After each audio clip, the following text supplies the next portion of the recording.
Muy buenas tardes a todos.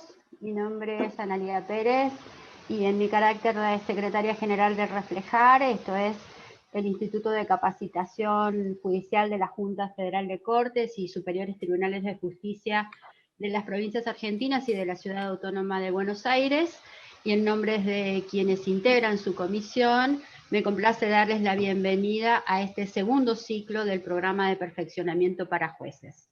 En primer lugar, agradecer a todos los presentes el acompañarnos hoy, pero muy especialmente a todos quienes asistieron a los módulos dictados durante el año académico 2020, que fueron en definitiva el motor que impulsó la concreción en 2021.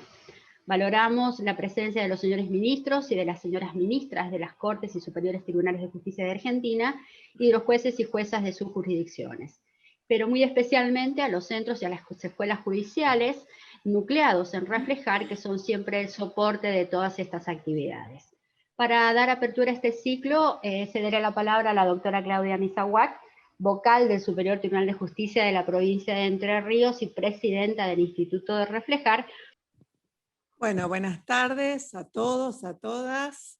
La verdad que pero muy feliz de esta jornada en la que nos va a acompañar un colega de una corte muy cercana, al otro lado del túnel, como decimos acá, un colega de la Corte de la provincia de Santa Fe, el doctor Daniel Herbeta, pero no quiero ingresar a presentarlo al doctor Herbeta, que ya muchos de ustedes conocen, sin antes destacar que este ciclo de perfeccionamiento para jueces, que se inició en el 2020 con esta modalidad, digamos, virtual, una modalidad no elegida del todo, sino en algún modo impuesta por la pandemia, pero que sirvió como una gran oportunidad para poder estar desde el norte y desde el sur y del este y del oeste de la República Argentina, todos asistiendo a estas capacitaciones.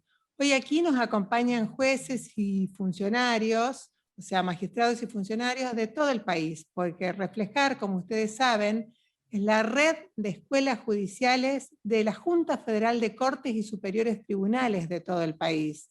Pero hoy también nos acompañan participantes de Nicaragua, de Chile y de México, porque la red Reflejar a su vez integra la red iberoamericana, la RIAEJ. Así que hoy tenemos el placer además de tener con nosotros a participantes de otros países de nuestra hermosa América Latina y de nuestra red RIAEJ. Así que muchas gracias a todos. Muchas gracias también a mis colegas de sala, a mis colegas de la Sala Penal, del Superior Tribunal de Justicia de la provincia de Entre Ríos, que nos acompañan, el doctor Miguel Giorgio, el doctor Daniel Carubia, al presidente del Superior Tribunal de Justicia de la provincia de Entre Ríos, el doctor Martín Carbonell, porque nuestro tribunal especialmente apoya las actividades de Reflejar, porque para que yo pueda estar hoy aquí y transmitiendo esto por Zoom con todos ustedes, está atrás, por supuesto, el Tribunal Superior de la provincia de Entre Ríos con su personal que nos apoya.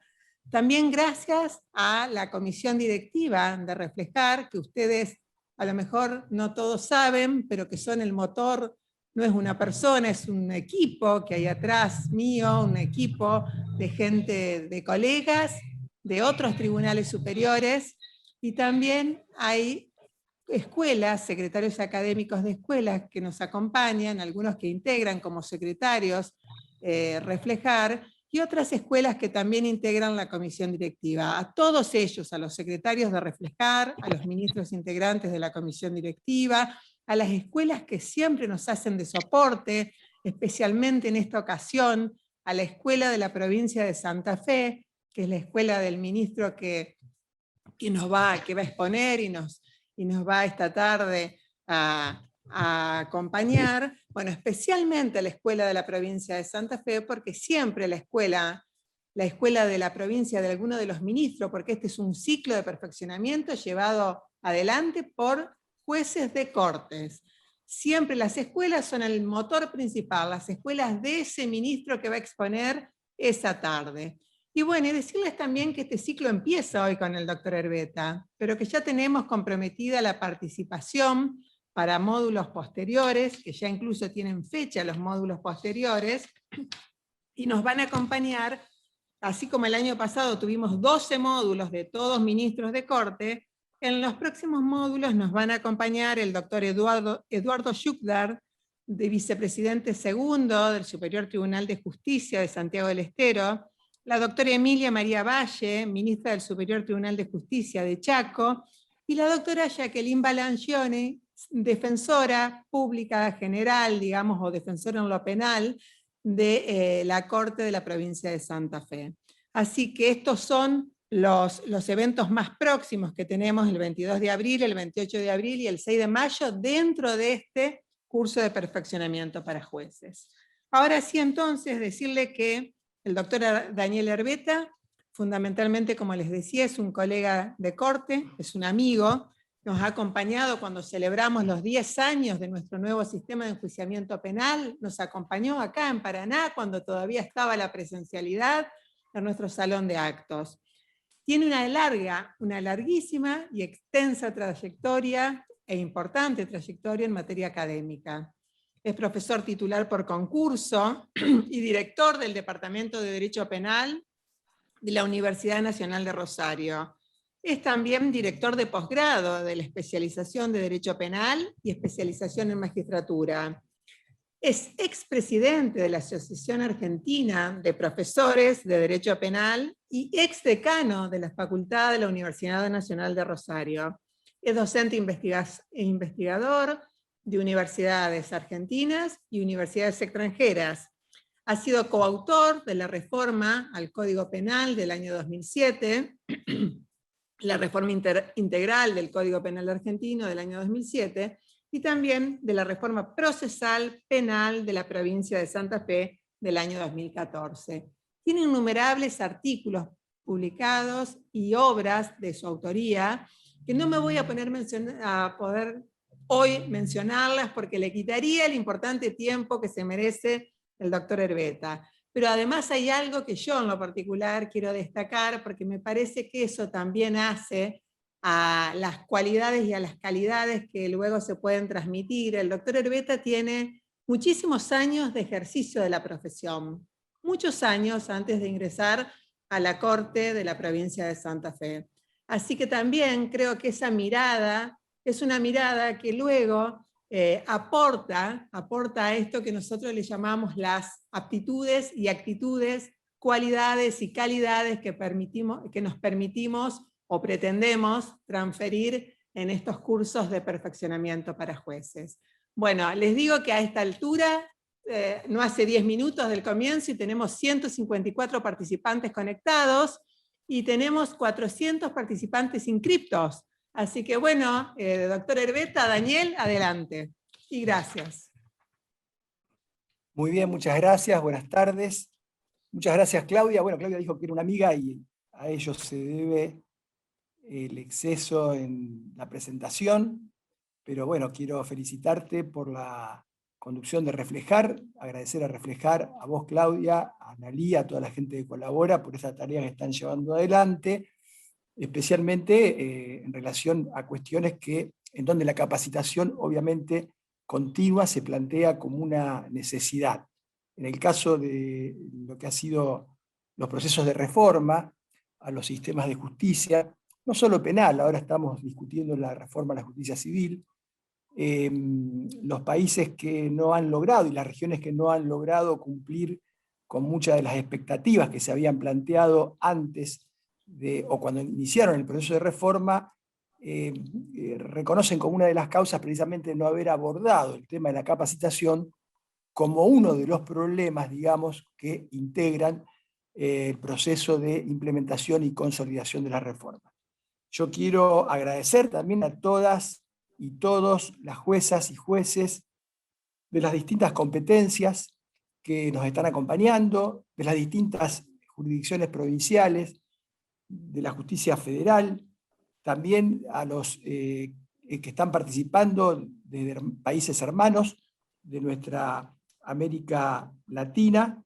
Y bueno, voy en verdad el ejercicio profesional me dio algunas herramientas, pero me quitó otras, porque lamentablemente yo no tuve la posibilidad, salvo en un sistema bastante ortodoxo, les diría casi de neto corte inquisitivo, que se solía llamar el sistema mixto, no tuve la posibilidad de poder entrenarme en litigación oral. Tuve solamente 2 juicios o 3 orales, porque aquí era por el sistema de opción, lo cual obviamente significa para mí una limitación, de modo que lo que voy a desarrollar tiene que ver con un poco la información de la que uno se provee, el estudio y algún tipo de seguimiento o monitoreo que venimos haciendo desde el año 2014 en el proceso de implementación de la reforma procesal penal en la provincia de Santa Fe. En verdad, quiero destacar en primer lugar la importancia de este tipo de reformas. Quiero señalar que estas reformas no son solo una reforma normativa. Le diría que eso es lo de menos. Son reformas esencialmente políticas, porque son reformas que apuntan a cambiar una concepción en el ejercicio del poder hacia afuera y hacia adentro. Y cuando hablamos del poder, obviamente, estamos hablando de política, no en el sentido partidario, sino en el sentido político-institucional, y estamos hablando también de cuestiones que se discuten, que se resisten, y de cuestiones también que involucran aspectos netamente culturales. Por eso creo que tratar de capacitarnos y de apuntar a consolidar estos procesos de reformas es indispensable. No hay que comparar en las provincias que tenemos el sistema adversarial y acusatorio, no debemos caer en el error de querer comparar estos sistemas con los sistemas anteriores, son incomparables. Responden a lógicas diferentes, el sistema inquisitivo responde a una lógica que tiene que ver con un ejercicio irracional del poder, que favorece sin ninguna duda la colonización del poder judicial, que atenta contra la independencia y la imparcialidad de los jueces, incluso la independencia interna, porque es un sistema apoyado sobre la base de la delegación de funciones, de modo que no debe haber lesión más grave a la independencia interna que un juez que sacrifica voluntariamente su jurisdicción y la cede a alguien que no está investido constitucionalmente para ejercerla, que es lo que de hecho ocurre en otros fueros y ocurre en todos los procesos de tipo penal o de naturaleza penal en la jurisdicción federal. Ocurre por lo menos en aquellos lugares donde no se ha implementado la reforma, de modo que no podemos comparar porque el sistema adversarial acusatorio responde a otra lógica, implica en alguna medida confrontar un sistema de justicia pública contra un sistema de justicia secreta, implica transparentar los actos de un poder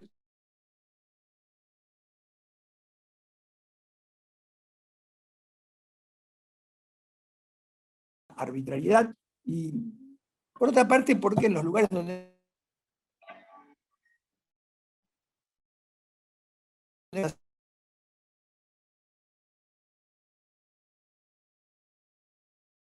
podemos comprobar que en términos no cuali, pero sí cuantitativos, cualquiera sean los indicadores que se tracen, las diferencias entre el sistema nuevo y el anterior son notables. O sea, no hay indicador en donde el sistema inquisitivo mixto pueda imponerse al sistema acusatorio, y me refiero a la capacidad de intervención y solución de conflictos, me refiero a la cantidad, si quieren reducirlo a una cuestión simplista, de resoluciones dictadas, me refiero a la tasa de esclarecimiento, por ejemplo, de delitos que se pueden contar, como son los homicidios dolosos, que por dar un dato, en nuestra provincia, antes del 2014 no superaba el 22, 23, 24%, y hoy estamos en el orden del 60%. De modo que, obviamente, esto hay que dejarlo claro, me gusta dejarlo claro, más allá de que voy a hablar de un tema muy puntual y concreto y de los problemas que este tema involucra, pero me parece que a modo de concepto general es fundamental. Por eso es importante también que estos procesos de reforma, para que se puedan consolidar a lo largo del tiempo, porque no cambian la realidad de un día para el otro, porque requieren un fuerte cambio cultural, estos procesos de reformas no se distorsionen. Y la audiencia que vamos a ver, el problema de la audiencia de control de acusación o preliminar, vamos a ver hoy, tiene mucho que ver con esto, como el resto de las 3 grandes etapas que involucran un sistema acusatorio: la etapa de investigación, con su audiencia de formulación de cargos imputativa, la etapa intermedia con su audiencia de control de acusación y la etapa de juicio oral. Porque el gran problema de estos sistemas es precisamente que corremos el riesgo de cambiar el formato, pero no el contenido. Corremos el riesgo de que en la práctica las cosas sigan funcionando igual, porque no podamos culturalmente abandonar la lógica del trámite, la lógica del expediente, toda esa liturgia que tiene que ver con un proceso totalmente burocratizado, como son los procesos escritos o los procesos mixtos. La segunda aclaración es que lo que yo voy a referir y a plantear como cuestiones problemáticas son totalmente extensibles a la jurisdicción civil. Son problemas que también se plantean o se plantearían en un sistema de proceso civil estructurado como sistema a través de audiencias públicas. Lamentablemente, bueno, ahora en general las organizaciones se están queriendo ocupar de la reforma a los sistemas de enjuiciamiento civil. Creo que ello es imprescindible. Ustedes saben que la política criminal y por lo tanto la intervención punitiva del Estado en los conflictos es algo que debería ser excepcional. Nuestra Constitución habilita la política criminal, pero no la fomenta. Por eso se dice que la legislación penal es fragmentaria, o debería serlo por lo menos, a despecho de lo que ocurre en la política criminal práctica o institucionalizada, donde los legisladores creen encontrar en las leyes penales la solución a cualquier problema, pero en cambio la justicia civil sí tiene una gran capacidad e idoneidad e identidad para y entidad para poder intervenir y resolver conflictos. La justicia civil, la justicia madre, sí es un instrumento importante para resolver conflictos, pero también es un instrumento importante para generar mensajes de responsabilidad social, mensajes de tolerancia social, para construir más ciudadanía, para construir una sociedad más responsable y más democrática. Pero esto solo es posible si las personas pueden ver lo que hacen los jueces civiles. Si los jueces civiles siguen encerrados, como hacían nuestros jueces de instrucción, o lo hacen hoy en Comodoro Pi, adentro de un departamento de 70, 80, 90 metros cuadrados, rodeado de empleados, donde incluso cuando uno quiere una sentencia dice acredita interés legítimo y está la sentencia en un protocolo público, bueno, es imposible que la gente pueda saber qué es lo que está pasando y cuál es el valor, incluso simbólico, que tiene la justicia civil como justicia que preponderantemente se ocupa de la gran cantidad o de la mayor cantidad de conflictos que vive la sociedad argentina. Por eso, digo, es importante encarar una reforma a los sistemas de justicia civil y de encararlo sobre la base de este esquema. ¿Queremos una justicia secreta, escondida, o queremos recuperar un proyecto institucional de justicia pública, visible, transparente, que no pueda esconder sus problemas debajo de la alfombra como ocurre en algunos lugares del país y como ocurre especialmente en la capital del país? Que se puedan transparentar también los problemas y que nos podamos hacer cargo y asumir las responsabilidades. Por eso digo, lo que voy a decir ahora tiene que ver y es extensible, es válido para un sistema dispositivo, para un sistema que se estructure, por ejemplo, en la justicia civil en base a una audiencia inicial y una audiencia final. Hay pruebas pilotos que están vigentes en distintos lugares. En Rosario, la prueba piloto en oralidad civil es un éxito absoluto. No solo ha logrado reducir las incidencias, las chicanas, los planteos, porque ser abogado y sentarse atrás de una computadora y escribir cualquier cosa lo hace cualquiera. Estar en una audiencia pública con el juez presente de cuerpo entero, ya las cosas son diferentes, porque se han aumentado los niveles de conciliación en la audiencia inicial y porque se ha disminuido la trazabilidad de los procesos, en donde un promedio de un juicio civil de 5 a 6 años ha bajado a prácticamente un año. Lo digo desde una perspectiva de política institucional. Hay que encarar, digamos, la revisión de la justicia civil del mismo.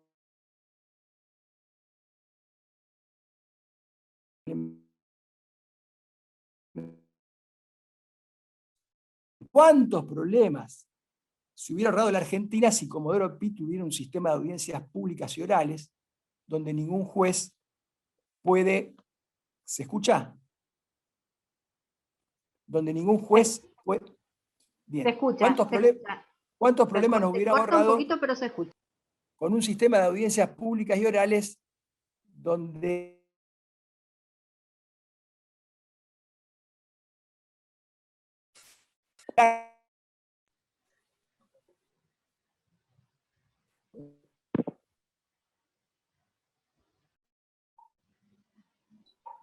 ¿Figura algún inconveniente de ancho de banda?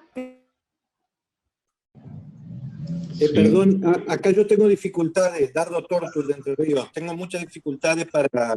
no estoy escuchando al doctor Herbeta.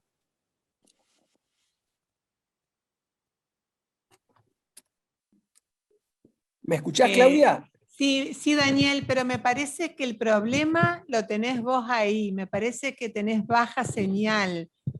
No sé, porque acá estamos controlando la señal de banda y es buena acá.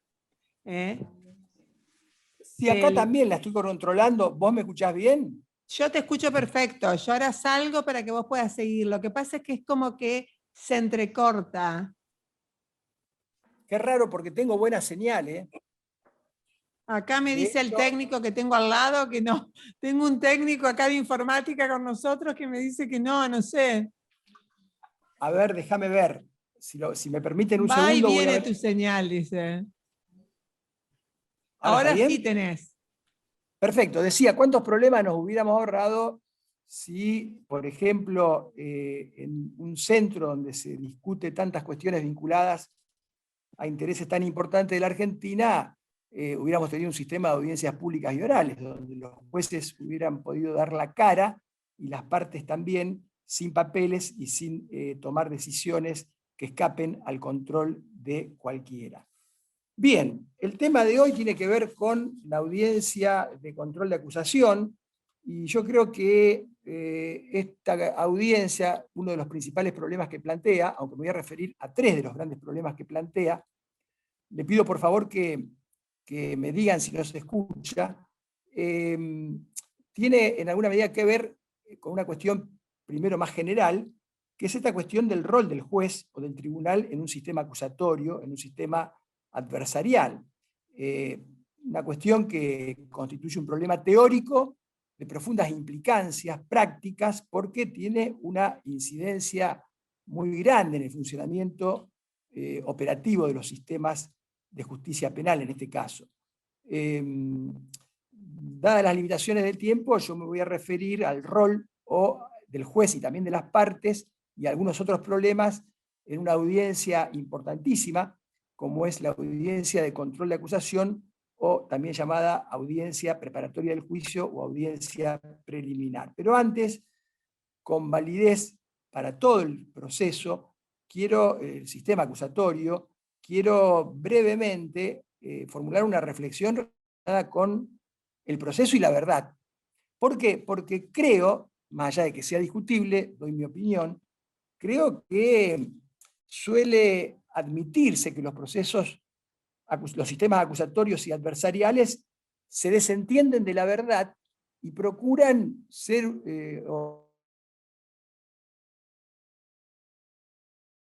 se afirma de esta manera con una apertura bastante ilimitada, a pesar de que en nuestros sistemas no tenemos la plena disponibilidad de la acción, como ocurre en otras latitudes. Se afirma con una apertura ilimitada que si hay acuerdo no hay conflicto.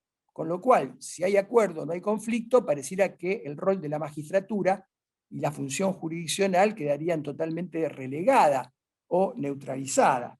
Yo pienso, en cambio, que el hecho de que se procure en lo posible reducir la conflictividad y reconducir el conflicto a través del acuerdo o hacia vías alternativas menos represivas, nada tiene que ver con afirmar que la verdad haya perdido razón de ser.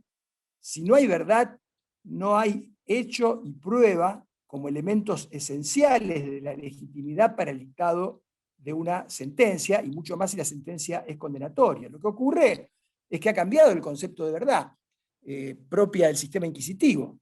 Y la verdad hoy cumple una función teleológica, es más aproximativa, consecuencia obviamente de la naturaleza y límites del conocimiento humano, pero fíjense que aún en los procedimientos abreviados, el acuerdo no podría nunca ser producto de algo distinto a la existencia de hechos probados, con una salvedad técnica. No son hechos probados porque no hay contradicción, no hay debate y una decisión judicial resultante de ese debate. Pero sí hay un acuerdo de partes donde el fiscal debe indicar claramente en la audiencia oral, solo en la audiencia oral, cuáles son las evidencias que tiene para tener por afirmada la existencia del hecho, su carácter criminal, la autoría y la responsabilidad penal del autor. Acuerdo que además supone que la defensa conoce esas evidencias y las acepta, y que el imputado también presta de manera libre su conformidad. Circunstancias todas estas que deben darse en la audiencia, no por escrito, sino en la audiencia, y que son las que van a permitir a un juez dictar una sentencia condenatoria producto del abreviado. Sentencia condenatoria que no por un problema de las regulaciones procesales, sino por un problema que está en nuestra Constitución Nacional que no ha cambiado, exige una adecuada fundamentación y motivación, más en el caso de una condena, ya sea que la condena sea el resultado de un juicio oral, ya sea que la condena sea el resultado de un proceso abreviado. Es una sentencia condenatoria y como toda sentencia condenatoria, provenga de un lado o provenga del otro, debe estar fundamentada. Y para estar fundamentada, obviamente, el juez que interviene en la audiencia del abreviado debe saber. Y el fiscal, principio de buena fe de por medio, y la defensa deben indicarle claramente cuáles son las evidencias que permiten afirmar la existencia con certeza del delito y de la responsabilidad penal del imputado. Digo con certeza porque también nuestra Constitución, por encima de cualquier reglamento procesal, exige que para que haya una pena tiene que haber un delito, y para que haya un delito tiene que haber una acción típica, antijurídica, y un autor responsable, es decir, culpable. En cualquier caso, obviamente que lo dicho no pierde relación con las dificultades para definir el rol del juez, pero creo que en los sistemas acusatorios, muy lejos de lo que la gente piensa, nosotros acá en Santa Fe tenemos unas discusiones tremendas, porque hay una idea de que en el acusatorio el juez es una suerte de fedatario o de homologador o de tercero que se desentiende de todo. Y esa idea, en mi criterio, está muy lejos de ser la idea que hace a las características de un juez de un sistema adversarial y acusatorio. Es cierto que el juez no busca la verdad, pero el juez, como dice Alberto Binder, le exige a la parte, al fiscal, le exige a una parte que demuestre la verdad. Por lo demás, si bien el juez no se puede involucrar con las pretensiones de las partes, esto no significa que deba renunciar, digamos, a cumplir una función dinámica dentro de la audiencia y aún fuera del caso y fuera de la audiencia. Ya vamos a ver por qué. Una dinámica que sin duda lo debe hacer un juez protagonista, un juez activo, un juez con autoridad, mucho más que uno del sistema inquisitivo. Porque si ustedes se ponen a pensar, el rol de un juez de instrucción estaba limitado, por ejemplo, en el sistema inquisitivo, o incluso en el caso de Santa Fe teníamos etapa de juicio escrita. En la mejor de la hipótesis estaba administrado a conducir y administrar una unidad jurisdiccional se la llama, a un departamento de 80 metros cuadrados, juzgado, pequeña empresa, una pyme, para producir expedientes en base a un sistema de investigación caso por caso, no a una persecución penal estratégica como es la que le compete hoy a un ministerio público fiscal en la órbita de un sistema acusatorio, sino a través de una investigación caso por caso, generalmente ligada a empleados, legos o algunos graduados en arquitectura. Yo ejercí mucho la profesión, había sumariantes que eran arquitectos, eran estudiantes de filosofía, de modo casi secreta esa investigación y con oscuros criterios de oportunidad, muchas veces dependientes de los propios prejuicios del instructor delegado, casi nunca entrenado ese instructor, obviamente, para tal cometido. Difícilmente, cuanto menos en nuestra justicia federal, e incluso en la justicia ordinaria, donde no hay sistema acusatorio, un juez de instrucción pueda dar cuenta del conocimiento de los casos que tramitan en su juzgado.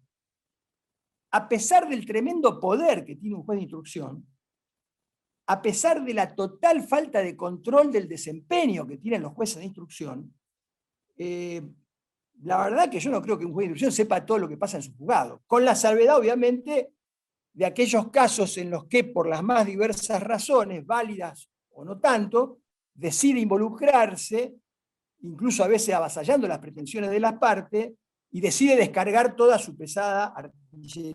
Lejos de este modelo de juez, muy lejos de este perfil, no imputable a nadie, obviamente en particular, sino propio de una estructura organizacional vinculado a una forma loca de ejercer el poder, como era la de los sistemas inquisitivos, porque, bueno, jueces honestos y deshonestos hay en cualquier sistema, pero muy lejos aparece un perfil distinto de un juez comprometido en el sistema acusatorio, y vuelvo a repetir, no solo dentro del caso, sino también fuera del caso.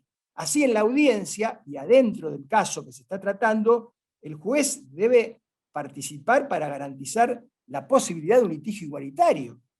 El juez debe garantizar que las partes entiendan lo que pasa, imputado y víctima, lo cual lo hace un juez mucho más activo, más partícipe que ese juez sentado en un escritorio, en un despacho cerrado.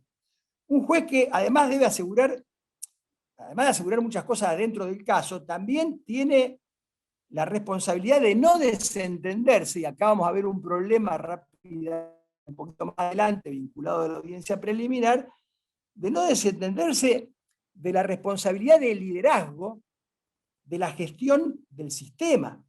Porque un juez de un sistema acusatorio no puede ser indiferente, fuera del caso, no puede ser indiferente cuando le han agendado, por ejemplo, 3 audiencias en un mismo día, y el fiscal, en una de esas audiencias, esté exponiendo por horas, bueno, sería gravísimo si además estuviera leyendo, una acusación, por ejemplo, sin que el juez le llame la atención, porque esto perjudica todo un sistema organizacional y de gestión que tiene que ver con el sistema de audiencias públicas. De modo que hasta tiene una responsabilidad por fuera del caso vinculada al problema del gerenciamiento y la gestión de este sistema organizacional. Lejos, por lo tanto, de esta visión ingenua, creo yo, creo que estamos ante un juez activo, un juez con autoridad, y basta ver la tradición, basta ver el caso de los países con larga tradición acusatoria para demostrar lo que aquí vengo exponiendo. ¿Qué pasa con la audiencia preliminar? Ustedes saben que la audiencia preliminar tiene básicamente 3 grandes funciones u objetivos. Una, ejercer el control jurisdiccional de la acusación. 2, decidir sobre la admisibilidad de la prueba. Por eso digo que es lo mismo que una audiencia inicial en un sistema civil. Decidir sobre la admisibilidad de la prueba, una función de depuración. Y en tercer lugar, delimitar los hechos, el derecho y eventualmente la pena. Pareciera que la función de un juez en la audiencia preliminar no solo es controlar la acusación, sino también preparar el juicio, y por lo tanto preparar la prueba para el juicio en el caso que considere que abrir, digamos, el juicio. Distinto sería si considera que no hay suficiencia fáctica o suficiencia probatoria o elementos para poder abrir el juicio. Y bueno, hoy visualizamos, en función de este esquema, todos conocen, hoy lamentablemente en la práctica visualizamos las dificultades que esta audiencia acarrea. Yo creo que hay 3 grandes órdenes de problemas. Uno vinculado a qué modelo de juez queremos en la preliminar. Un primer problema grave. No estamos todavía, no sabemos bien, no nos hemos puesto de acuerdo. El segundo problema está vinculado a algo tremendo, que son los estándares probatorios y el problema de la admisibilidad de la prueba. Otro problema grave, de suma importancia en el proceso civil, de idéntica importancia en el proceso civil. Y la tercera cuestión, que me parece que es problemática y atraviesa las 2 primeras, tiene que ver también con serios problemas en el funcionamiento operativo, serios problemas organizacionales y de gestión de los sistemas de audiencia. Problemas que ya vamos a ver cómo terminan generando un sinnúmero de malas praxis, que terminan conspirando contra el cumplimiento de los objetivos del sistema de justicia penal. El tema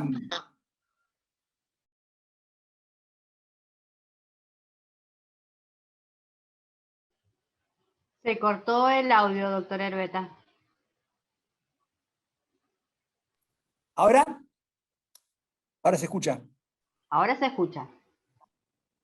El tema de la admisibilidad de la prueba es un tema serio. Digo, cuento lo que yo veo en nuestra provincia.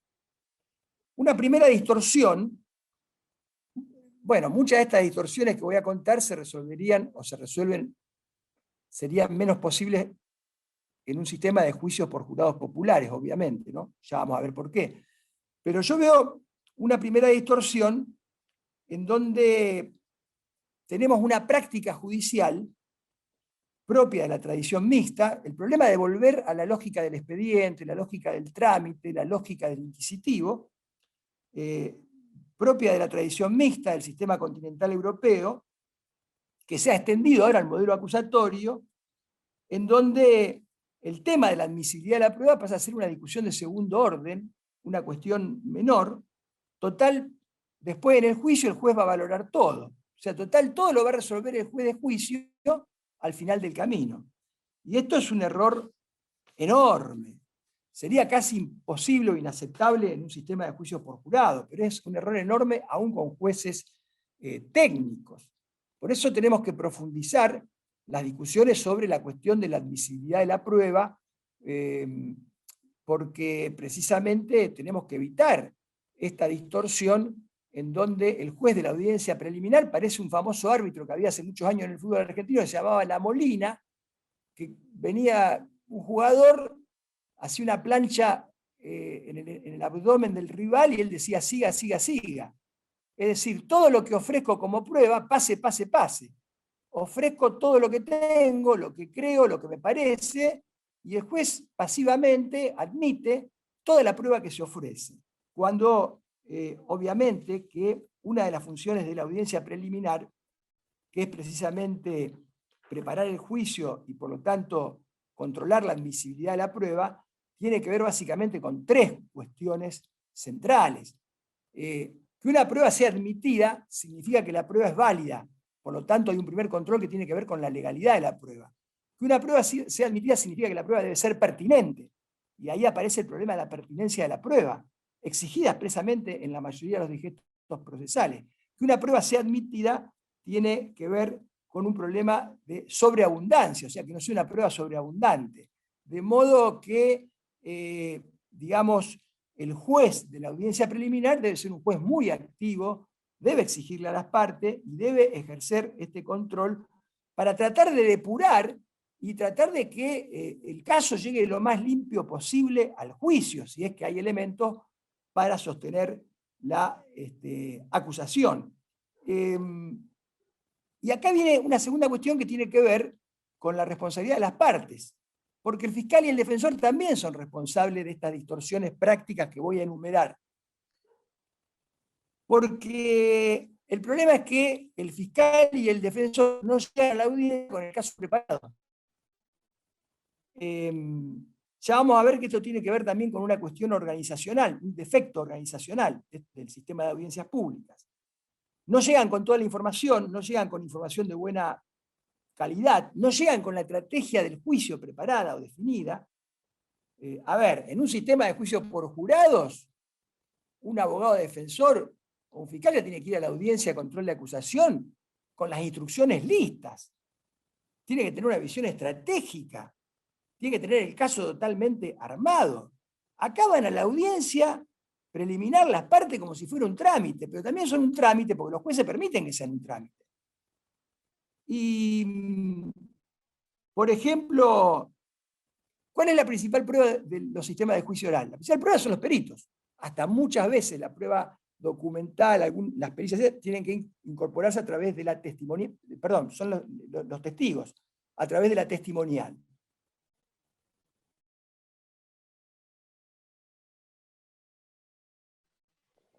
Se cortó el audio nuevamente.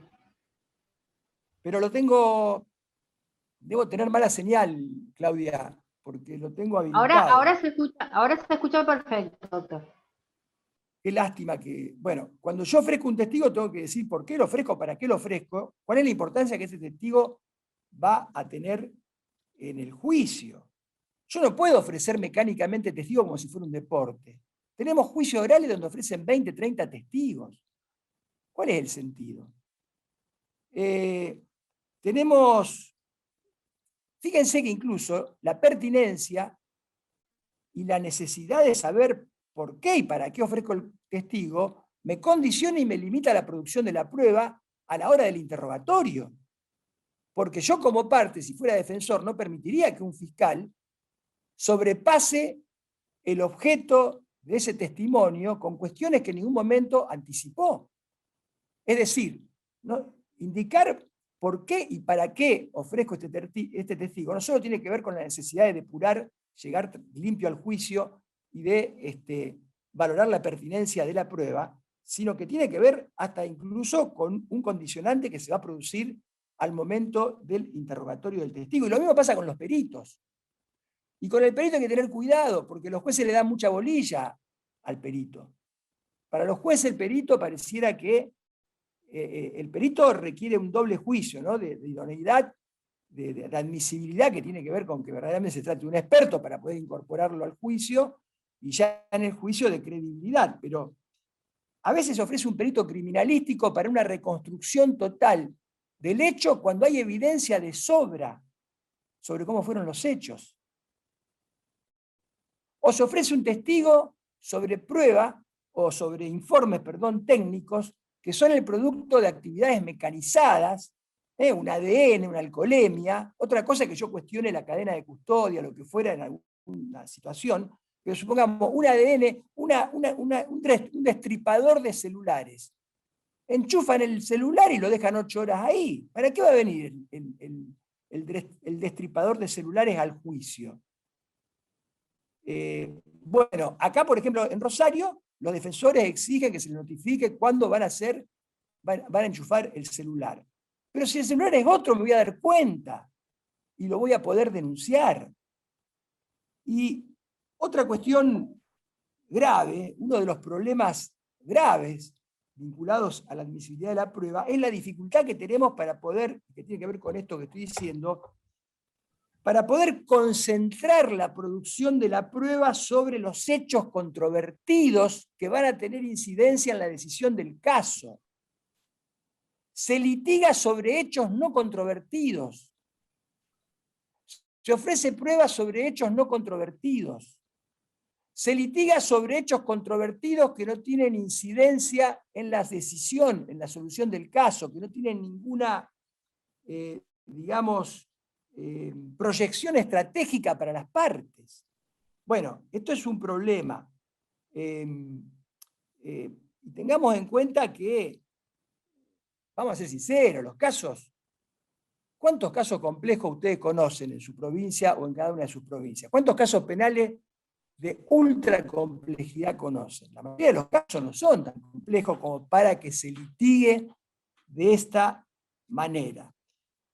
Las partes no pueden llegar con poca información a la audiencia preliminar, o con información de mala calidad, o con información innecesaria. Otro problema es que llegan a la audiencia tan mal que se ponen de acuerdo fiscal y defensor para postergarla, y después admite la postergación como si fuera algo normal. El desastre que provoca la suspensión de audiencia en un sistema de audiencia pública en el agendamiento es tremendo. El juez no puede permitir que fiscal y defensor se pongan de acuerdo para postergar la audiencia porque no llegaron preparados. No lo puede permitir. No lo puede permitir. Tiene que poner límites. Porque este sistema está pensado en función de una organización y de una gestión que, si se altera de manera sustancial, desbarranca, termina en cualquier lugar. De modo que, ya vamos a ver que a muchos de estos problemas contribuye la cuestión organizacional, ¿no? Esta desconexión temporal entre acusación y audiencia preliminar, entre audiencia preliminar y audiencia de juicio, que yo veo, tomo Rosario para que ustedes tengan una idea, después en el caso de Santa Fe también la cosa es complicada, pero tomo Rosario porque Rosario, en el caso de la provincia de Santa Fe, tiene más o menos el 60%, 62% de la conflictividad penal de toda la provincia. Y está en un promedio de 70, 60, 75 audiencias diarias. y es una ciudad con una dinámica de la violencia, en términos relativos, que es la más alta de la Argentina. De modo que es una buena probeta de ensayo. No tengo la menor duda que si Rosario tuviera hoy la escala de la conflictividad penal que tiene Córdoba, en Rosario el sistema funcionaría muchísimo, o sea, que funciona mejor que el sistema anterior, eso, bueno, ni siquiera vale comentarlo, pero funcionaría muchísimo mejor. Pero evidentemente estas desconexiones temporales, que un fiscal o un defensor sepan que van a tener una audiencia preliminar y el juicio dentro de un año, año y medio, rompe cualquier lógica y genera un montón de inconvenientes y de distorsiones prácticas que ya vamos a ver. Y bueno, esto también pasa, vuelvo a repetir, por el lado de las partes, porque no se preparan, por el lado de los jueces, porque se ponen en una actitud de dale que va, laissez-faire, laissez-passer, o sea, lo que venga lo dejamos pasar.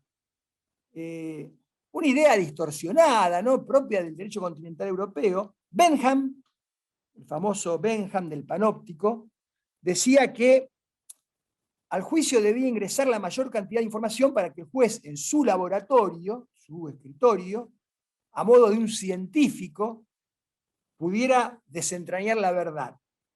Pero el juez, en primer lugar, no es un científico. Está muy lejos de ser un científico porque tiene una visión parcial del conflicto. Este formato tradicional de amplitud probatoria es propio del derecho continental europeo y, bueno, obviamente, en los países de tradición acusatoria, en los sistemas anglosajones, dijeron, no, muchachos, esperen, pongan un límite. Bueno, hay lugares como Estados Unidos donde la audiencia preliminar no existe, porque directamente el fiscal junta prueba, cuando considera que tiene prueba suficiente para lograr una condena, va y le dice al juez, mire, yo estoy listo, estoy preparado para llevar este caso a juicio, le avisé y le di conocimiento al defensor de todo lo que yo tengo. El juez le dice al defensor, ¿usted está preparado? Sí, ya tengo todo para ir al juicio. Bueno, citación directa y van directamente al juicio. Pero acá se intentó, en América Latina, se intentó pensar esta audiencia preliminar precisamente para romper con una tradición distinta, que era de que todo se mandaba a juicio. Y lamentablemente tenemos la audiencia preliminar, que debería ser un filtro, y seguimos mandando todo a juicio. Yo no conozco audiencias preliminares, o casi no conozco, donde se haya rechazado una acusación. La verdad me llama poderosamente la atención. No creo, y desde ya que ahí tenemos un gran fiscal general, aparte de amigo, y muy buenos fiscales regionales y muy buenos fiscales, pero no creo que todos los casos que lleven a la audiencia preliminar, todas las acusaciones y las pruebas que ofrezcan, tengan entidad para proyectar eventualmente una condena. Todo pasa, todo va a juicio. Entonces se distorsiona este sentido de filtro que debería tener la audiencia preliminar.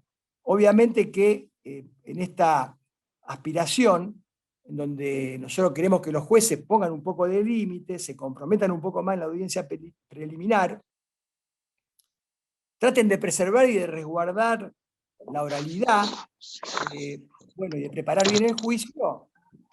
Y obviamente en este esquema la acusación la redacta un empleado, tal como ocurría en los juzgados de instrucción, y el fiscal va a leerla, bueno, obviamente vamos a seguir sumando problemas a estos que estoy comentando. La audiencia debe ser un gran filtro para rechazar acusaciones débiles, para que eventualmente, si hay elementos para sostener la acusación, el caso llegue lo más limpio posible a juicio, pero debe limitarse a su objetivo específico, que es determinar los hechos contradictorios y eventualmente descartar prueba innecesaria, entre otros objetivos. Y aun cuando, evidentemente, la audiencia preliminar no se puede convertir en un minijuicio, o sea, los jueces no pueden permitir que se planteen cuestiones vinculadas al juicio, no sé, que alguien diga que en función de la interpretación de una declaración previa de un testigo es inocente, el imputado, sí deben resolver en ese momento todas las nulidades y las cuestiones que son propias de la audiencia preliminar. Pero tampoco lo hacen. Entonces, ¿por qué se convierte en un trámite la audiencia preliminar? Porque los defensores tampoco plantean nada A ver, plantear un sobreseimiento en una audiencia preliminar hay que ir con una partida de función. Si no, mandan todo a juicio, que lo resuelva el juez de juicio. Plantear la invalidez o la nulidad de un allanamiento. No hay gravamen irreparable, vaya al juicio. La Corte de Santa Fe se pidió claramente porque había una práctica, especialmente en la región 2, Rosario, en donde, frente al rechazo de una prueba, los jueces declaraban no apelable porque decían que no causaba gravamen irreparable, porque la cuestión podía reproducirse. ¿Se escucha? La cuestión se podría reproducir, porque la cuestión se podría reproducir y rediscutir en el juicio. Pero esto no solo contamina el juicio oral, sino que hasta puede comprometer la imparcialidad del tribunal de juicio. La Corte dijo, no, muchachos, esto lo tienen que resolver. Acá hay que llegar limpio al juicio y esta cuestión debe resolverse y agotarse recursivamente. Pero lo cierto es que, por ejemplo, no se plantean prácticamente cuestiones vinculadas a la validez de un procedimiento. En Rosario hay muchos, pero doy un caso. Plantean la nulidad de un acta de procedimiento donde habían alterado la declaración de los testigos de actuación. Le dijeron que no, porque no vaya al juicio, y bueno, terminaron haciendo un juicio para que el juez declare la absolución del imputado, porque los testigos de actuación vinieron y dijeron, todo esto es mentira. Este arma fue plantada, la puso la policía. Nos hubieran ahorrado un montón de problemas, pero no, tuvimos que llegar con este esquema de Benham. No, mandemos todo al juicio, tal el juez de juicio después lo va a resolver. Estos sistemas no están pensados para que todo vaya a juicio, no hay posibilidad. En el sistema anterior, porque nadie veía nada, era todo oculto, la prescripción dominaba y campeaba por todos los pasillos. El sistema anterior, con un buen abogado particular, era muy difícil producir una condena. Yo tengo investigación empírica sobre esto. Yo ejercí 30 años en la profesión de abogado, más de 20 en el fuero penal casi específicamente, y tuve un solo condenado, y el único que me condenaron fue injusto. Lo condenaron por desobediencia a un funcionario judicial, con lo cual, obviamente, la respuesta fue una respuesta de solidaridad. No es que era un abogado. El sumariante era alumno mío, el otro lo conocía, el otro... No, esperá, esto es así. Reconozcamos que esto era así. Y no fue peor por el esfuerzo de muchos funcionarios, jueces de instrucción, de sentencia, que obviamente tenían un gran compromiso. Pero era un sistema que estaba estructuralmente programado para que sea un desastre. Por eso el cambio es necesario, pero el cambio hay que cuidarlo, y para cuidarlo hay que evitar todo esto que estamos comentando acá. Bueno, obviamente que, como en la audiencia preliminar, como en cualquier otra audiencia, tenemos que preservar la oralidad. Lo ideal es que el juez resuelva en la misma audiencia en forma oral. Porque si no, en alguna medida se erosiona un poco la oralidad. Si se posterga, me dice, no, espere, me voy a escribir, se erosiona la oralidad respecto al valor simbólico que tiene la sala de audiencia. Y en última instancia, salvo un caso muy complejo, se cae en una lógica que es la lógica propia del expediente. O sea, me llevo los papeles y me voy a ver cómo armo la resolución. Es un modo casi de manual de contaminar con la idea y con la cultura del trámite. Nosotros, en uno de esos precedentes, que se llama Mariaux uno y Petroli el otro, hablando de la audiencia preliminar y de esto de tirar todo hacia adelante, pero vinculado a otra cuestión que también tiene incidencia con el rol del juez, donde hay una gran confusión. Fíjense la importancia de resolver en la audiencia. Nosotros tuvimos un caso en donde en un abreviado el juez o la jueza le pide al fiscal que le entregue, además del acuerdo, que le dé el legajo fiscal. Entonces el fiscal le dice no, yo tengo prohibido por instrucción del fiscal general dar el legajo fiscal. Entonces el juez le dice al defensor, ¿y usted tiene copia del legajo? Sí, yo tengo copia. ¿Me lo da? Sí, se lo doy. Bueno, se suspende la audiencia, paso para resolver. Se va como en el sistema escrito, se lleva el expediente, el legajo, a resolver. Vuelve a la audiencia y resuelve y dicta un sobreseimiento por atipicidad fundado en que no constaba en el legajo el informe técnico de aptitud del arma, lo cual no solo no es un supuesto de atipicidad, problema de insuficiencia probatoria en el mejor de los casos, pero lo cómico del caso, ¿cuál fue? Que el defensor que en la audiencia le dio el legajo a la jueza, a su fotocopia le faltaban 3 hojas, que era justamente el informe técnico que daba cuenta de la aptitud del arma. Si la jueza en el abreviado le hubiera dicho al fiscal, oralmente indíqueme qué evidencia tiene usted para fundamentar, porque el fiscal también tiene que fundamentar en un acuerdo su posición, con la evidencia que señale, no tiene que traer el testigo, pero tiene que indicarme qué evidencia tiene respecto de que este hecho es delito y que esta persona es el autor, este problema no hubiera ocurrido. Y la jueza hubiera resuelto correctamente el abreviado en función de la evidencia. Por eso digo que hay que recuperar, sé que cuesta. Nosotros desde las cortes, nosotros no tenemos audiencia en la corte, entonces es fácil hablar, pero bueno, ojalá la tuviéramos, pero hay que recuperar la centralidad de la oralidad y la posibilidad de resolver oralmente.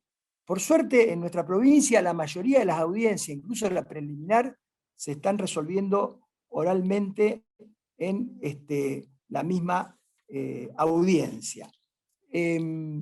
Bueno, a ver, tercer problema grave que atraviesa los 2 primeros, para ir cerrando un poco, son los problemas que le decía organizacionales y de gestión.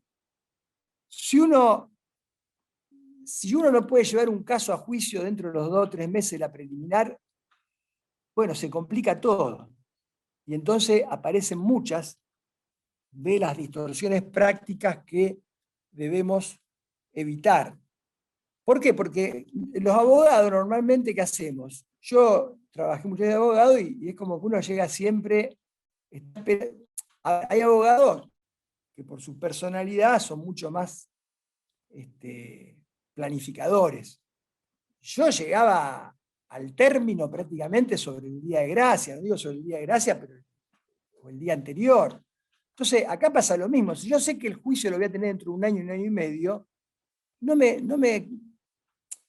preocupo mucho por la audiencia preliminar. Por eso la audiencia preliminar se convierte en un trámite. Entonces, ¿qué hago? Ofrezco todo lo que tengo por las dudas.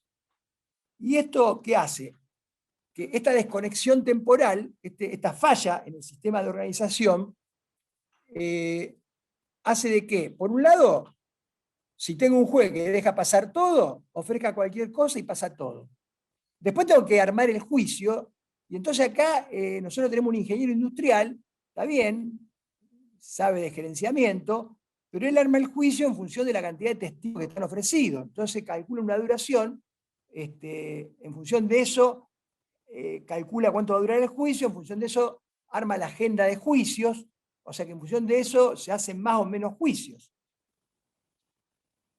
Yo ofrezco un montón de pruebas, independientemente de que sea pertinente, que no sea que sea sobreabundante, o incluso que sea inválida, porque no me lo resuelven, no resuelven el problema de la validez de la prueba. Y ¿qué ocurre? Cuando estoy llegando a la audiencia, me encuentro con que me doy cuenta de que tenía una prueba que no ofrecí, o que tenía un testigo que no me sirve para nada. Entonces empiezan otras distorsiones que generan más problemas.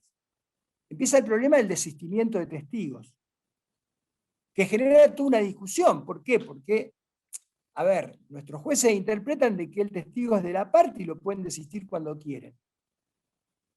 Yo no sé si están así. Una vez que el testigo fue admitido, pasa a ser un testigo del proceso.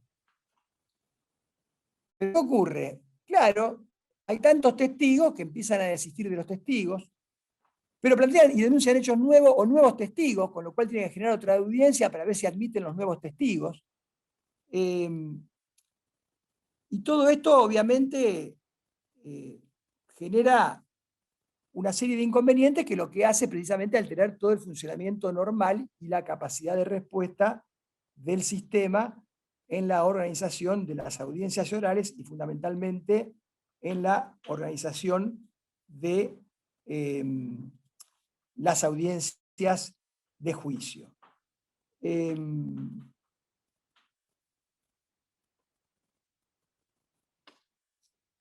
Hay mucha burocratización, hay toda una liturgia además de la audiencia, una cosa ceremoniosa, es como que el sistema de audiencia oral necesita de una dinámica y de una mayor simplicidad.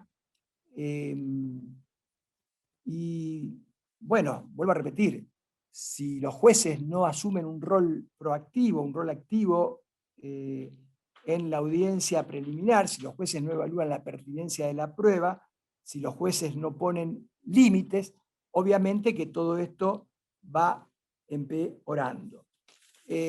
Yo creo que esta desconexión temporal, en el caso nuestro, no conozco bien, conozco más la situación de Rosario, porque estoy en Rosario y hago un seguimiento más de cerca. Cuando he estado en la presidencia de la Corte lo he hecho en toda la provincia, pero creo que en alguna medida tenemos un problema con cierta precariedad de recursos respecto de lo que es el sistema de agendamiento de audiencias públicas. No es fácil el sistema de agendamiento, nosotros tenemos ingenieros, saben gerenciar, etcétera, pero me parece que hay un segundo problema, que es que los jueces, o algunos jueces, no cumplen un rol muy discutido porque se desentienden por completo del agendamiento de audiencia. Una cosa es el gerenciamiento, otra cosa es que el juez se desentienda por completo del agendamiento de las audiencias. Los jueces deben, por eso ahí digo que hay una responsabilidad por fuera incluso del caso. Tenemos en tercer lugar un problema con el sistema informático que quedó a mitad de camino. Yo pienso, ¿por qué los jueces no pueden tener un sistema informático que les permita a ellos, cuando termine la audiencia preliminar, acceder a un sistema en la computadora, ver allí en la pantalla y ya fijar ellos la audiencia de juicio ese mismo día? Y en cuarto lugar, tenemos un problema de que, vuelvo a repetir, fiscales y defensores, por todo esto que les acabo de decir, es como un círculo vicioso, van a la audiencia preliminar a un trámite prácticamente sin preparar adecuadamente el juicio. Y ojo que muchos de los problemas del juicio son en realidad un catalizador de lo que pasó antes, de los problemas de la investigación y de los problemas de la audiencia preliminar. Y el riesgo de todo esto es que pase lo que pasó en Provincia de Buenos Aires. En Provincia de Buenos Aires es todo un trámite escrito, la etapa intermedia, prácticamente se suprimió la audiencia preliminar, se sinceró un poco el sistema, corren traslado por escrito, contestan por escrito, el juez resuelve por escrito, pero bueno, no es esa la idea, y la idea es que la audiencia preliminar sea un verdadero filtro que permita en alguna medida llevar a juicio los casos donde verdaderamente hay un sustento que permite proyectar una condena y en donde previamente se ha depurado la prueba inválida, no pertinente o sobreabundante.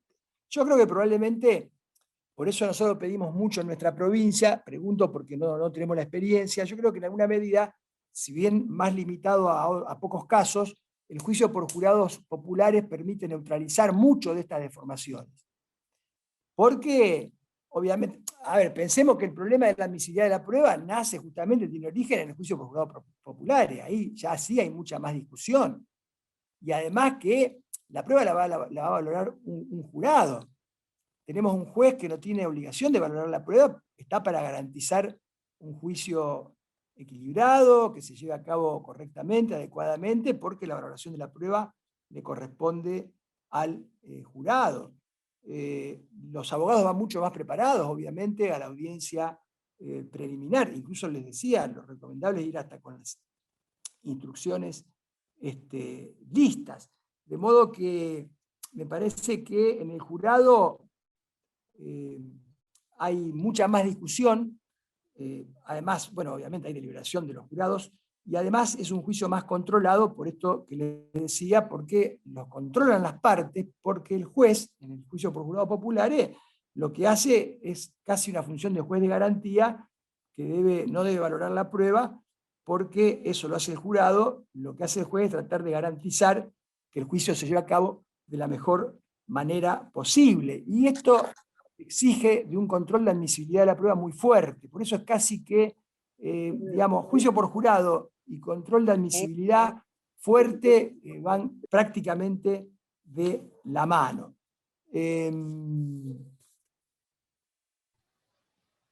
Para terminar, le hago una breve referencia para que podamos dar lugar a algunas preguntas, a algo que también tiene que ver con el rol del juez en el sistema adversarial y acusatorio, y que tiene que ver con los procedimientos abreviados, donde también se ha generado una discusión en orden a cuál es el rol del juez, sobre la base de esta idea de que si hay acuerdo no hay conflicto. Bueno, no, el juez no puede renunciar a la función jurisdiccional. Imagínense que si un fiscal y un defensor pueden hacer un acuerdo sin dar cuenta de nada, de la evidencia o de lo que fuera, eso es un pacto secreto, un pacto irracional. El fiscal tendría más poder que un juez de instrucción. Esto no es sostenible desde la perspectiva de un sistema constitucional en donde no hay pena sin acreditación de un delito, no hay pena sin crimen. De modo que en el abreviado también hay que acreditar que hay un hecho delictivo, que hay una autoría y una responsabilidad en grado de certeza. Y no es una buena práctica, por ejemplo, que los fiscales propongan calificaciones más altas para después llegar a un arreglo por calificaciones más bajas, entre algunas de las deformaciones que plantea a veces las audiencias de abreviado. Los jueces no son homologadores. Si los jueces fueran homologadores de acuerdos, ¿para qué le vamos a pagar un sueldo como el que cobramos? Hagamos una oficina de homologación, fiscal y defensor hacen el acuerdo y hacen una certificación. Los jueces no son fedatarios, ni necesitan un fedatario, por eso en un sistema acusatorio el secretario está para otras cosas. Nosotros, en nuestro sistema, el secretario del viejo sistema tuvo la posibilidad de optar por ser fiscal, por ser defensor, o por ir a trabajar a la oficina de gestión, porque para qué quiere un juez en la audiencia un secretario, si está él. Es un absurdo total. Conclusión, el juez no es un fedatario, no es un homologador, el juez tiene una función indelegable, inderogable, obviamente no es un litigante, pero también en los abreviados es necesario un control jurisdiccional para evitar tres grandes distorsiones que tiene el abreviado.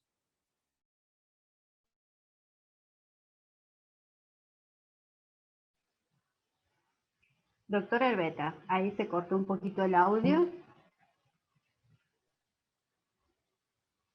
¿Ahora? Sí, ahí lo retomamos otra vez. Bueno, hay que evitar las tres grandes distorsiones que puede tener el abreviado.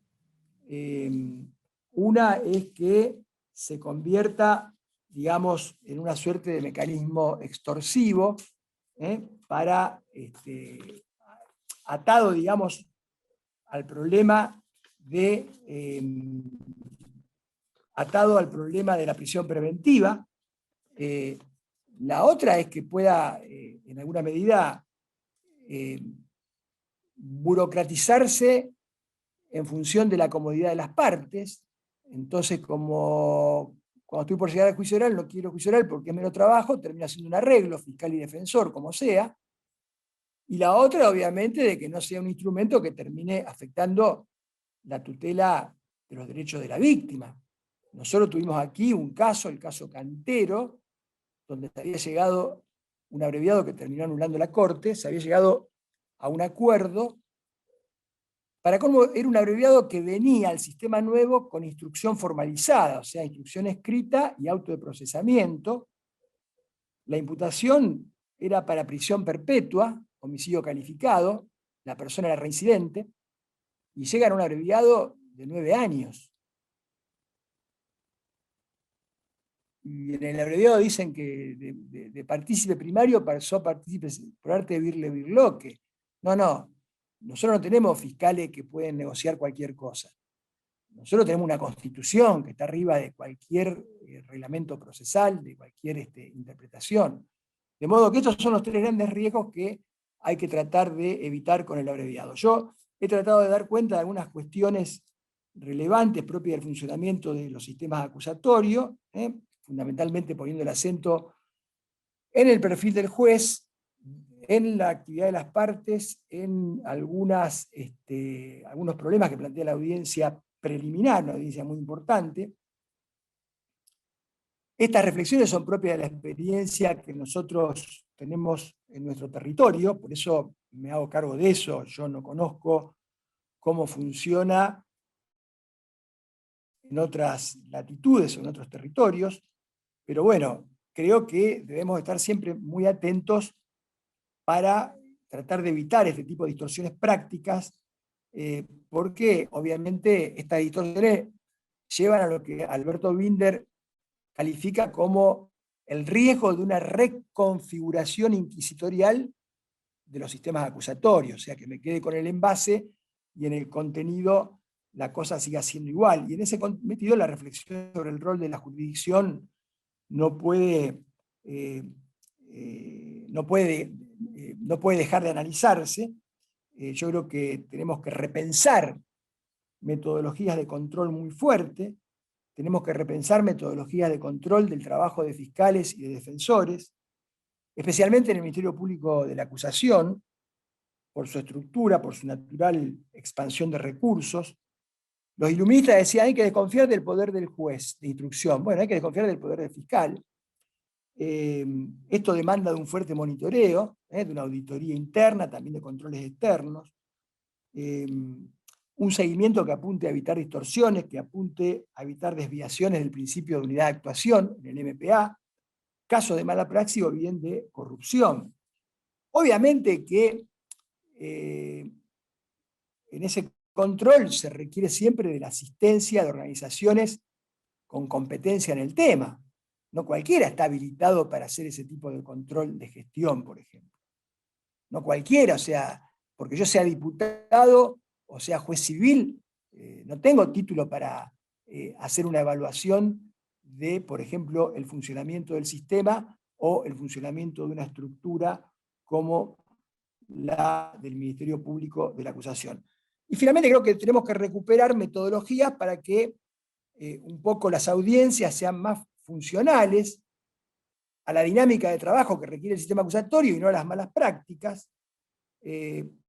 Creo que en el caso, por ejemplo, del abreviado, hay que revisar el tema de la prisión preventiva. No podemos tener una persona privada de libertad por meses sabiendo que tiene una alta probabilidad de condena para después llegar a un abreviado. Ni tampoco imputar, digamos, como les decía, calificaciones más graves para luego acordar por calificaciones menores.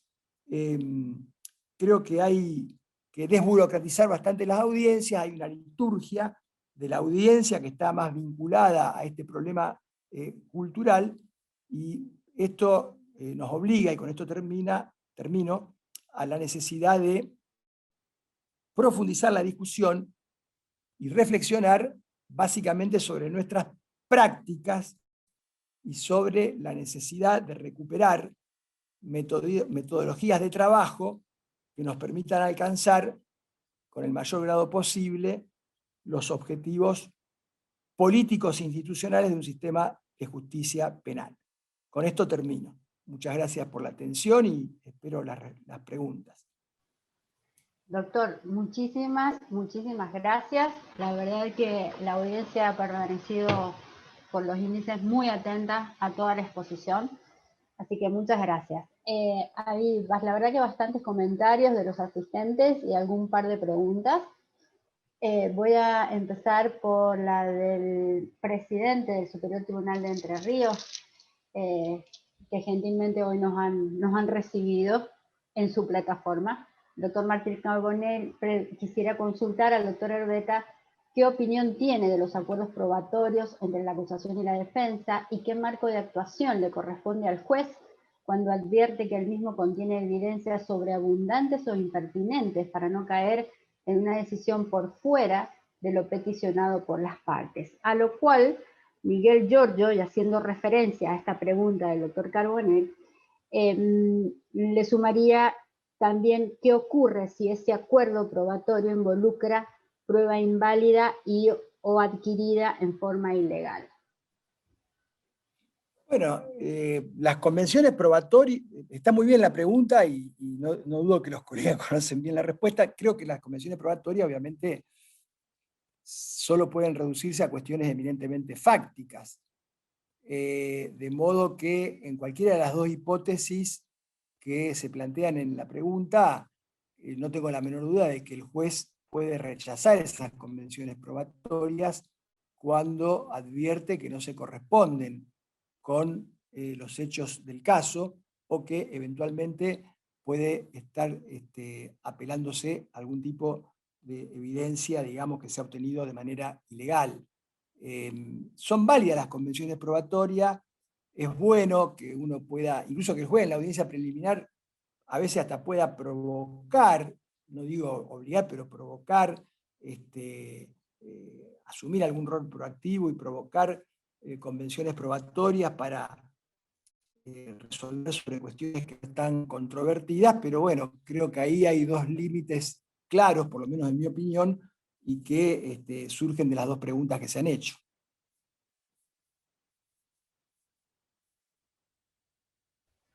Gracias, doctor. Por otro lado, el doctor Rodolfo Mingarini pregunta si no hay objeciones defensivas contra la acusación, ¿cómo podemos los jueces rechazarlas si hay pluralidad de acusados con participaciones distintas? Y también las penas, ¿podría ordenarse que se dividan en dos juicios si ofrecen los mismos testigos que serán comunes? ¿Cómo considerar tanto la pertinencia y la sobreabundancia? Después te pido, porque no escuché bien, pero a ver, me parece que entendí la pregunta. ¿La puedo leer de nuevo? Sí. Si no hay objeciones defensivas contra la acusación, ¿cómo podemos los jueces rechazarlas? Si hay pluralidad de acusados con participaciones distintas y también las penas, ¿podría ordenarse que se dividan en dos juicios? Si ofrecen los mismos testigos que serán comunes, ¿cómo considerar tanto la pertinencia y la sobreabundancia? Sí, si no hay objeciones defensivas a la acusación, salvo que sea ciertamente improcedente, porque el control jurisdiccional de la acusación es, por un lado, un control formal. Obviamente que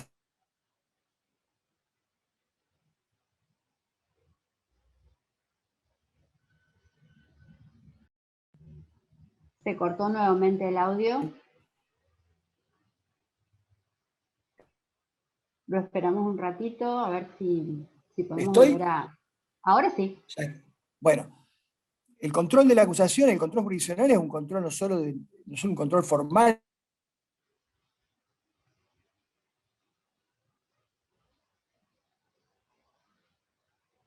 Se cortó nuevamente.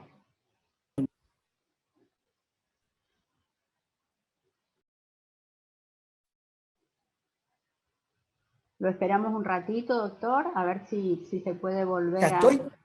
Ahora sí.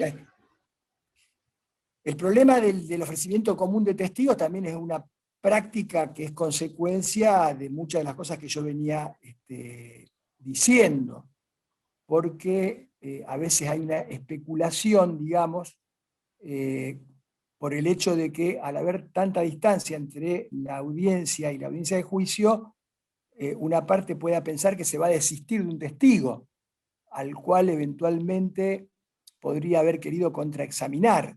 Entonces, esto genera de que sea muy común o que a veces haya una parte que termine ofreciendo la misma prueba que ofreció, por ejemplo, el fiscal, para ver si después la utiliza ante la eventualidad de que el fiscal la desista. Pero vuelvo a repetir, son cuestiones que se podrían resolver. A ver, el juez tiene que analizar si verdaderamente para abrir el juicio hay una suficiencia probatoria, hay una suficiencia fáctica, pero muchos de estos problemas se podrían resolver si los sistemas funcionaran de manera más aceitada, vuelvo a repetir, y uno pudiera tener la audiencia de juicio mucho más próxima o cercana a la audiencia del control de acusación. Bien, doctor, muchísimas gracias. La verdad que hemos tenido 1 hora y media de escucharlo con mucho gusto al doctor Herbeta. Muy generoso ha sido en la exposición. Y le voy a ceder la palabra a la doctora Battaini. Sí, por favor. Sí, discúlpenme, que se lo había advertido a Claudia. Pido mucha disculpa porque yo no sabía que había hablado tanto tiempo. Pensaba hablar 45 minutos, me he excedido, y no es fácil en esta forma de comunicarnos. Cuando uno está mirándose cara a cara, es más, uno puede interrumpir, puede preguntar, de modo que les pido disculpas porque es una exageración. Creo que en absoluto pedir disculpas, doctor. Ha sido la verdad que sumamente interesante y da prueba la cantidad de personas que todavía nos están acompañando. Le vamos a ceder entonces la palabra a la doctora María del Carmen Battaini, presidenta de la Junta Federal de Cortes y vicepresidenta del Superior Tribunal de Justicia de Tierra del Fuego, para que cierre y nos despida en este módulo. Muchas gracias, Analía. Bueno, Daniel, como siempre, excelente, muy clara tu exposición, muy buenas tus reflexiones, sobre todo aquellas que nos llevan a repensar y redefinir gestiones metodológicas, ¿no es cierto? Así que bueno, muchísimas gracias, Daniel, por tu generosidad también. No ha sido una exposición larga, ha sido una exposición completa. Así que gracias nuevamente. Bueno, Claudia, muchísimas gracias, Analía, Lucrecia, Belén, a todo el equipo de Reflejar, todos los integrantes de Reflejar, que por allí la vi también, a la doctora Mercado, como siempre, un trabajo impecable, y nada más que animarlos a seguir en este mismo camino. Y gracias, Daniel, nuevamente. Hasta la próxima. No, gracias a ustedes, a todas y todos. Antes de cerrar, definitivamente, un minuto nada más. Les quiero decir que estamos todos muy conectados porque realmente ha sido excelente, ha sido un gusto poder escucharlo al doctor Herbeta, y hay más preguntas en el chat. Lo que vamos a hacer, como lo hemos hecho en otra ocasión con otros expositores en el ciclo de perfeccionamiento del 2020, es trasladarle luego esas preguntas al doctor Herbeta, porque como nosotros vamos a editar la grabación de hoy y la vamos a subir a la página, ya la semana próxima va a estar subida a la página de Reflejar, www.reflejar.gov.ar. Ahí están todos los videos pasados y los videos que vamos gestando. Le vamos a pedir al doctor Herbeta que esas preguntas que se efectuaron y no se pudieron responder, las responda, y la vamos a subir en ese video también. Así que muchas gracias por acompañarnos a todos, a todas, y muy especialmente un fuerte abrazo para el doctor Herbeta por su excelente disertación. Gracias. Gracias a ustedes.